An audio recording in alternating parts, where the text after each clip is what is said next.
নৌকার মালিক এবং জেলাদার সহ আরো অন্যান্য নেতৃত্ব সহ আমরা ইউনিয়নের মধ্যে এখানে বসলাম।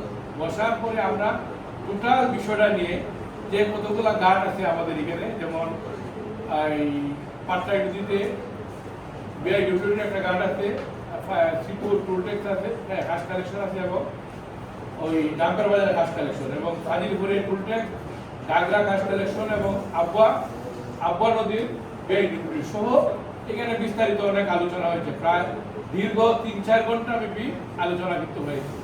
আলোচনার পরে আমরা অনেক দেওয়ার দরবারের পরে মালিক পক্ষ মানলে এই যারা ওই বিআইডব্লিউটির ইজারাদার আছে তারা মানে না, তারা যদি এটা সম্মত হয় তাহলে এখানে নৌকা শ্রমিক আছে বা লেবার শ্রমিক যারা আছে তারা মানে না। এইভাবে কিন্তু আমরা দীর্ঘ প্রায় ৩-৪ ঘন্টা আমরা আলোচনা করেছি। আলোচনা করে আমরা একটা সিদ্ধান্তে আমরা এসেছিলাম সর্বসম্মতিক্রমে যে আমরা কোন ঘাটে কত টাকা দিব। আমাদের এখানে একটা সরকারের একটা নিয়ম নীতি আছে, একটা রেট আছে। এখানে খাস কালেকশন, অর্থাৎ এখানে আমরা প্রায় 4টা ঘাট আছে, তাহিরপুরের মধ্যে 3টা ঘাট আছে, এটা 4টা ঘাট খাস কালেকশন হয়। এটার মধ্যে তাহিরপুর বাজার ঘাট, নৌকা ঘাট, শ্রীপুর ঘাট, ডাম্পের বাজার ঘাট এবং গাগরা ঘাট, এইটা এখানে খাস কালেকশন আদায় করা হয়। এখানে আমাদের উপজেলা তহসিলদার সব দায়িত্ব আছে, ওনার মাধ্যমে কিন্তু রিসিভার নিয়োগ করা হয়েছে। এইখানে তারা খাস আদায় করেন। এইটার নির্দিষ্ট একটা সুনির্দিষ্ট একটা রেট আছে। এইখানে তারা এখানে 30 পয়সা রেট আছে, 30 পয়সা টাকা তারা 1 টাকা বা 1 টাকার উপরে নয়, যে কারণে বিভিন্ন ধরনের প্রতিবাদ হয়েছে। এখানে আজকের এই ধর্মঘট হয়েছে। এরপর এখানে ফাজিলপুর টুল ট্যাক্স আছে, তারা এখানে এইটাও 30 পয়সা নেই, কিন্তু এখানে তারা নেয় 1 টাকা 30 পয়সা। এরপর এখানে বিআইডব্লিউটি আছে, এখানে 50 পয়সা আছে। নদীর বিআইডব্লিউটি যেটা, এটা হলো সরকারি রেট হলো 50 পয়সা, কিন্তু তারা নেয় 1 টাকা 60 পয়সা 70 পয়সা, প্রায় 2 টাকাও নেই কোনো ক্ষেত্রে। এখানে পাথরের বেলাও সেম, এখানে অসামঞ্জস্য কিছু রেট, তারা রেটে তারা টাকাগুলো আদায়। সেম বিআইডব্লিউটি ওইখানে একটা বিষয় শুধু এখানে বিভিন্ন ধরনের বিতর্ক হয়েছে, এটা হলো এই কি বলে শ্রীপুর বিআইডব্লিউটি, তারা বলতেছে তাদের রেট 70 টাকা। আর এখানে বিআইডব্লিউটি থেকে তারা একটা ওই ইয়ে নিয়ে আসছে, বই নিয়ে আসছে, গ্যাজেট নিয়ে আসছে। গ্যাজেটে লেখা হলো কোনো মানে রেট নাই, এটা হলো 300 টাকা করে নৌকা, 500 টাকা করে নৌকা, বা এখানে সর্বোচ্চ 2500 টাকা করে তারা নৌকা ভিড়ে তারা নিতে পারবে। এইটা না ধ্যান দেওয়া হয়েছে। এরপরও আমরা বিষয়টা নিয়ে মালিক পক্ষের সাথে আলোচনা করে এবং তাদের সাথে আলোচনা করে আমরা একটা সমাধানে পৌঁছেছি। এটা হলো 45 টাকা রেটে তারা টাকাটা নিবে। গত বছর নিতে 34 টাকা, 34 টাকা, এই বছর তারা নিবে 45 টাকা। এইটা আমরা একটা মোটামুটি একটা সিদ্ধান্ত নিয়েছিলাম।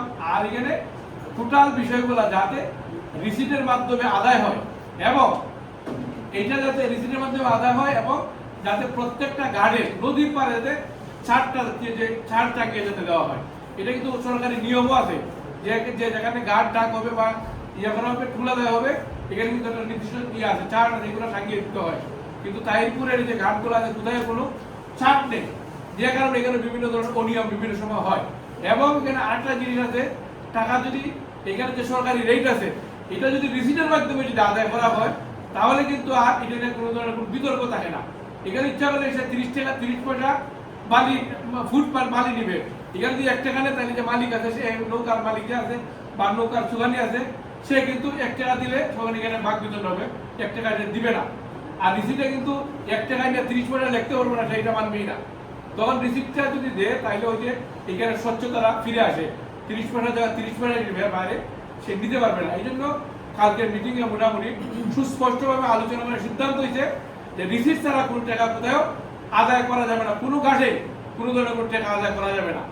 রিসিটের মাধ্যমে আদায় করতে হবে এবং চার্ট টাঙিয়ে দেবে প্রত্যেকটা ঘাটে। এইভাবে আমরা পুঙ্খানুপুঙ্খরূপে বিআইডব্লিউটির আব্বা নদীরাও ছিল, তারাও বলছে যে 50 পয়সার উপরে তারা দিবে না, এবং রিসিটের মাধ্যমে নেবে বিআইডব্লিউটির পক্ষ থেকে যারা ছিল। এবং টুল ট্যাক্সের যারা ফাজিলপুর টুল ট্যাক্স যারা তারাও বলছে যে না, আমরা 30 পয়সার উপরে আমরা নিব না, এবং রিসিটের মাধ্যমে নিব, আমরা চার্ট টাঙিয়ে দিব। এইটা নিয়ে তাদের সাথে কথা হয়েছে, মালিক পক্ষের সাথে কথা হয়েছে। কথা হওয়ার পরে কিন্তু আমাদের একটা সিদ্ধান্ত ছিল যে বিকালে তারা তাদের সাথে আলাপ করে তারা একটা ঘোষণা দিবে, এবং যে নৌ ধর্মঘটটা চলছে এটা তারা প্রত্যাহার করবে। কিন্তু এখন পর্যন্ত তাদের কোনো ঘোষণা আমরা পাই নাই।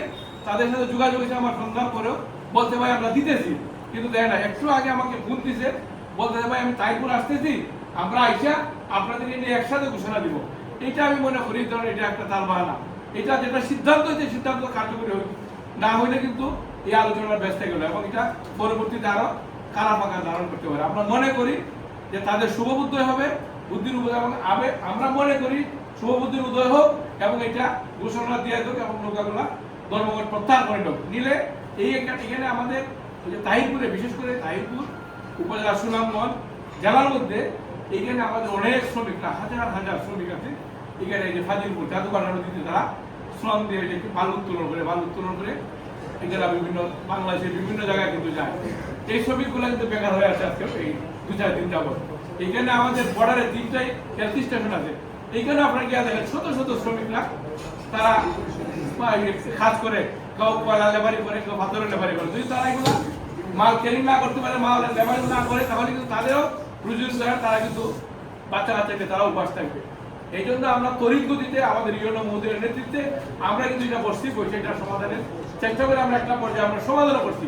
উভয় পক্ষে সম্মতি হয়েছে, কিন্তু এখন পর্যন্ত তারা ঘোষণাটা দেয় নাই। আমরা এখানে আজকে এই আইন শৃঙ্খলা সভায় আমাদের মনে করে আছি এখানে শ্রমিক ভাইদের স্বার্থ রক্ষার্থে আমরা কিন্তু সব কথাই কিন্তু শ্রমিক ভাই, যেহেতু আমরা উপজেলা বিএনপির দায়িত্বে আছি এবং আমাদের কাজে যে সাধারণ মানুষের পক্ষে কথা বলা এবং সাধারণ স্বার্থ কিছু নিয়ে কথা বলা, আমরা কিন্তু কাজটা কালকে করেছি এবং যেটা হয়েছে আমি মনে করি টোটাল নাই শ্রমিকদের পক্ষে হয়েছে এবং এটা আমি মনে করি যেটা বাস্তবায়ন করা দরকার। যারা দায়িত্ব আছে এটা একটা ঘোষণা দেওয়া, এটা বাস্তবায়ন হোক এবং ইজারাদার পক্ষ যারা আছে তারাও যাতে যে আলোচনাটা আছে এর কোনো ব্যত্যয় না ঘটে, রিসিট তারা কোনো টাকা যাতে না নেয় এবং চার্টগুলো যাতে টাঙিয়ে নেয়। এইটা আমি মনে করি আজকের রেজলিউশন, আজকে আইন শৃঙ্খলা কমিটির সভার এই রেজলিউশনটা আনা হোক এবং যাতে এইগুলা নিয়ে আর কোনো ধরনের অতীতে যাতে আমরা এগুলো নিয়ে আর কোনো ধরনের কোনো কথা আমরা না শুনি এবং এই রেজলিউশনটা থাকলে আমার মনে হয় যে এখানে ইজারাদার যারা আছে তারাও এটা নিয়ে বাড়াবাড়ি করতে পারবে না।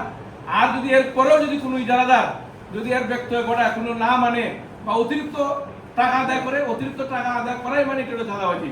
এই জন্য আমাদের এখানে অতি মহোদয় এখানে আছে, আমরা বলবো যে এখানে যাতে যদি কোনো অতিরিক্ত টাকা আদায় হয় এবং রিসিট ছাড়া কেউ টাকা তুলে তাহলে যেন তাদের বিরুদ্ধে চাঁদাবাজির মামলা নেওয়া হয়।